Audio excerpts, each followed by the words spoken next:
You tap your card, the machine beeps, and you walk out with your coffee. It feels instant, free, and simple, a straight line from you to the shop. It is none of those things.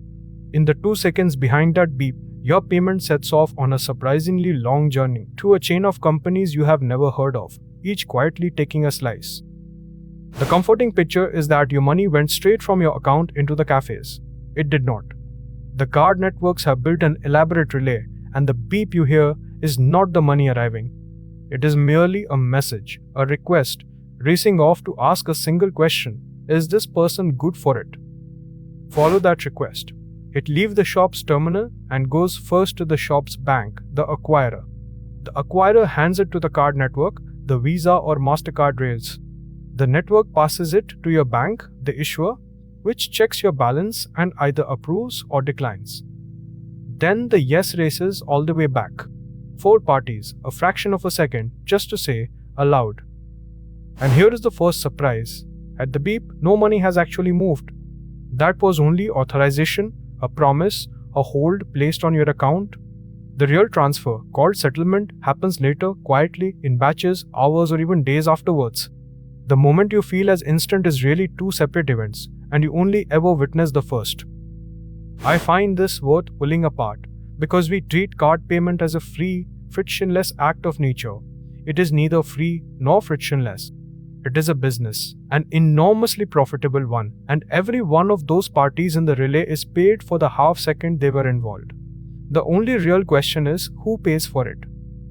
Here is the cut. On that coffee, a small percentage is skimmed off the top before the shop ever sees the rest. It is split between the players. The biggest slice, called the interchange fee, goes to your bank for issuing the card. A piece goes to the card network. A piece to the shop's bank. It is usually only a couple of percent, but a couple of percent on nearly every purchase, everywhere, forever. And that is where the scale becomes staggering. A percentage point or 2 sounds trivial on one coffee, but run it across essentially every card transaction on the planet, tens of thousands of them every second, and it adds up to one of the largest, steadiest streams of money in the entire world economy, a private toll on the act of buying almost anything. So who really pays it? The shop is charged directly. But no business simply absorbs a cost like that.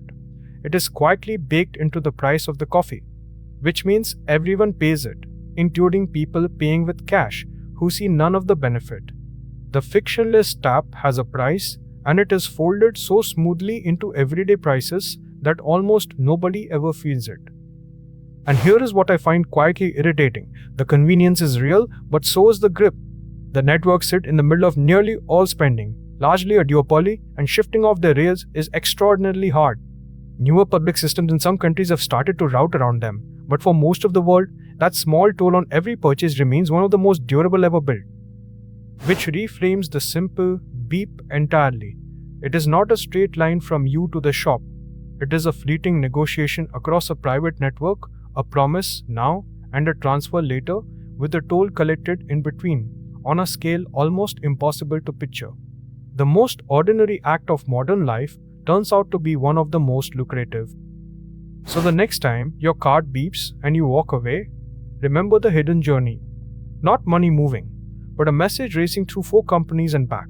A promise made now and settled later, and a small slice skimmed off along the way. The 2 seconds behind that beep hide a chain of middlemen, each taking a cut you never see, on almost everything you have ever bought.